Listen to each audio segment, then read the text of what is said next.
Camila Perochena. Carlos Pañi, ¿cómo estás? Con el espejo. Con el espejo, pero antes del espejo te traigo un cuadro. Otro look, Camila. Hoy, pelo lacio tocó hoy. Te traigo Un día cuadro. me voy a dejar el pelo lacio también. Ah, te va a quedar bárbaro. Sí. Te puedo prestar. Te paso el mío. Hoy hoy los amigos de Diderot Art, de la primera plataforma digital de arte contemporáneo, nos acercan un cuadro de una artista mexicana que se llama Tatiana Parcero. Bien, porque en Diderot también tenés más de 35 artistas mexicanos. Y como podés ver en este cuadro, todos sus cuadros, toda su obra, ella trabaja con fotografías, pero fotografías que son autorretratos, son fotografías de su propio cuerpo intervenido, ¿no? Como podemos ver acá. ¿Esto qué es? Estas son sus manos intervenidas, ¿no? ¿Tatuajes? Bueno, no sé si son tatuajes, pero busca hacer eso, ¿no? Y tenemos otra de su cuerpo, ¿bien? Todos estos cuadros están en venta. Incluso Tatiana forma parte de la muestra de la colección permanente del MoMA, así que también la puedes encontrar ahí. Y podés encontrar parte de su obra en Diderot. Tatiana Parcero se llama. Parcero. Y también, si entras a la plataforma, puedes inscribirte para una charla que hay mañana sobre mujeres en el arte, por si te interesa. Es gratuita. Entras y te inscribís.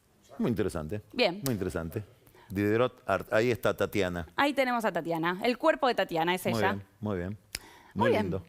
Nos vamos ahora a hablar de otra mujer, ¿no? De Tatiana. Nos vamos a hablar de Cristina. Seguimos con mujeres. Seguimos con la cuestión de la memoria y la identidad, pero para tratar de entender a Cristina y tratar de entender por qué Cristina no estuvo presente en la votación del acuerdo con el fondo en el Senado, ¿no? Una de las cosas que se estuvieron diciendo es que, bueno, hay una cuestión electoral, que Cristina está desenmarcándose del gobierno porque mira las elecciones del 2023 y ve las cosas mal. Por supuesto que eso es un motivo seguro muy importante, pero yo creo que hay algo más. Hay algo que está relacionado con la visión de la historia que tiene Cristina y con el lugar que el kirchnerismo, o que Cristina le asignó al kirchnerismo a lo largo de la historia argentina. ¿Qué quiero decir con esto?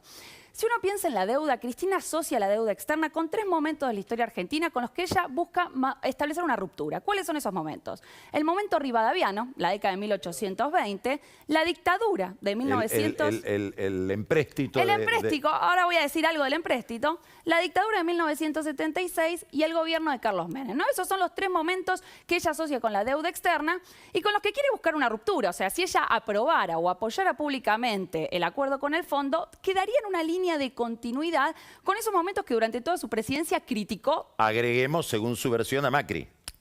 O sea, Rivadavia. Exacto, después de su presidencia, que vino Macri. Martínez de Hoz, Menem, Macri. Menem, Macri, bien. Entonces, por un lado está esto, pero por otro lado, también el acuerdo con el fondo implicaría una ruptura con el lugar que el kirchnerismo o que Cristina quiera asignarse a sí misma en la historia. ¿Qué quiero decir con esto? Durante su gobierno, Cristina, ¿qué decía? Que venía a terminar con las promesas incumplidas de la Revolución de Mayo. O sea, ella decía, bueno, los revolucionarios de Mayo buscaban la libertad y la igualdad, pero esos objetivos, esas promesas quedaron truncas. ¿Cuál es el momento en el que esas promesas quedaron truncas? El primer momento. Bernardino Rivadavia. Cuando Bernardino Rivadavia es un poco uno de los villanos en la concepción de la historia del kirchnerismo. ¿Por qué? Porque en 1822, cuando él era ministro de gobierno, va a tomar, como vos bien dijiste, un préstamo con la firma británica Baring Brothers. Todo mal. Todo mal. Y eso va a hacer que Rivadavia sea visto por los revisionistas como el inventor de la deuda externa. Entonces, Cristina buscaba establecer una diferencia con Bernardino Rivadavia y retomar esas promesas incumplidas de la revolución que supuestamente Rivadavia había traicionado. Entonces, acá tenemos 2 puntos importantes de por qué para Cristina es tan importante no apoyar el acuerdo con el fondo. Pero además, la cuestión de la deuda está asociada con otra noción, que es la de segunda independencia, que eso es una noción que el kirchnerismo ha tomado prestado del peronismo. ¿Qué decía Perón? Perón decía, bueno... ¿Del kirchnerismo? Tomó prestado del peronismo. ¿Pero que son cosas distintas? Bueno, para el kirchnerismo sí, porque uno podría pensar que para Cristina el kirchnerismo es una superación del peronismo. Esto lo ¿Vos podemos sabés lo que discutir, decía Néstor? pero yo... Sí, a ver. Néstor decía, nos llaman kirchneristas para bajarnos el precio porque somos peronistas. Y hoy Alberto Fernández dice, nos llaman albertistas para bajarnos el precio porque somos kirchneristas. Y no vamos a renunciar es una mamushka de identidades. De identidades. Pero Cristina, ¿qué decía? Ahí Cristina y Néstor me parece que estaban medio en desacuerdo. Que el peronismo tenía que cambiar. Porque si el peronismo no cambiaba, quedaba como una suerte de agua inerte, ¿no? Después, en algún momento te traigo el discurso exacto. Entonces, ¿qué tomaba prestado del peronismo? La idea de segunda independencia. Perón, ¿qué decía? Bueno, en 1816 tuvimos la independencia política, ahora tenemos que conseguir la independencia económica. ¿Y la de Cristina qué sería? ¿La tercera? No, porque para Cristina, en el fondo, me parece que Perón nunca consiguió esa independencia económica del todo. Entonces Cristina seguía hablando de una segunda independencia. Vos decís que ella se ve por encima de Perón. Yo creo que sí, que ella piensa el kirchnerismo como una superación del peronismo. ¿Cómo será su relación con Evita? Ella se ve por encima de Evita, porque hay una identificación y porque en el fondo creo que no necesita hacerlo explícito, porque ella llegó a hacer algo que Evita nunca llegó. O sea, se ve por encima de Evita. No sé si es exacto, pero yo diría que sí. Que en el fondo, si la corres o si le preguntás, ahora, puede que la última pregunta sería, ¿se ve abajo de algo? Bueno, eso no sé por qué hay una visión tan trascendental de la historia que se ve abajo de la historia, punto. Pero la que lleva esa historia es ella. ¿Qué quiero decir con esto? Perdón. Estaba con lo de la segunda independencia.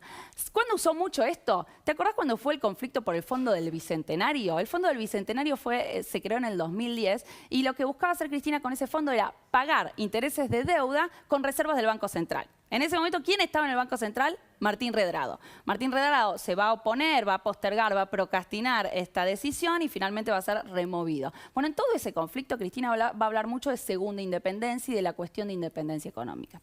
En síntesis, ¿qué quiero decir? ¿Qué implicancias tiene que Cristina no apoye públicamente el acuerdo con el fondo? Bueno, yo creo que no es tanto una cuestión electoral. El gran problema es que es una ruptura de una visión de la historia que fue central, fue la base para construir la identidad política kirchnerista. Es decir, si el kirchnerismo se presenta a sí mismo como quien viene a terminar con las promesas incumplidas de la revolución o quien viene a conseguir la segunda independencia, no puede formar parte de un gobierno desde esta concepción que va a acordar con el FMI, porque eso sería una ruptura con su visión del mundo, con su visión de la historia. ¿Y dónde metemos a Néstor arreglando con el fondo, con la baña, pagándole al fondo, sin chistar, como dice Luis Delía? El otro día dice, le pagó, que se acuerde Máximo que le pagó Néstor Kirchner al fondo sin chistar, sin negociar, quiere decir. ¿Dónde entra dentro de esta visión? Yo creo que ahí los hechos. Yo creo que ahí está visto como algo necesario o algo que hay que hacer para lograr esa independencia económica. De hecho, hay una especie de analogía que se puede hacer o que se hacía en el Museo del Bicentenario entre Néstor y Rosas. Una de las cosas que se reivindicaban en ese museo que había hecho Rosas era supuestamente había empezado a pagar el acuerdo de Baring Brothers de Rivadavia. Entonces Néstor vendría a ser un poco una analogía ahí con el restaurador de las leyes. Siempre bien. Siempre bien. En síntesis, ¿qué te quiero decir? Que para mí no es solamente una cuestión electoral la cuestión del apoyo con el fondo, sino es una cuestión identitaria, es algo mucho más inherente. De cómo ella va cincelando su estatua. Y de cómo, claro, qué lugar va a tener ella en la historia. Excelente. Vamos a muy interesante. Vamos a un corte y volvemos. Vamos a seguir hablando de peronismo mientras comemos nuestras bananas con Carola Gil y, ¿por qué te reís? Y Daniel Vilota en El Whisky. Ya estamos de vuelta.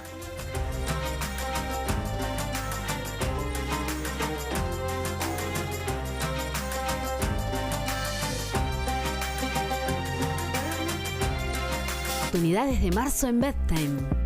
Aprovechá 50, 55 y hasta 60% off en todos nuestros colchones y sommiers premium abonando en 18 cuotas sin interés.